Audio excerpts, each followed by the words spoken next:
So this is the 18th of February 2023 in Pattaya. And here is my GT 100 project. I have actually at least two of them, but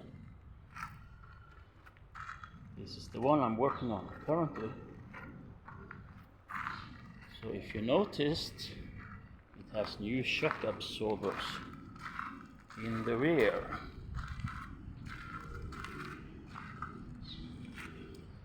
And the drive chain.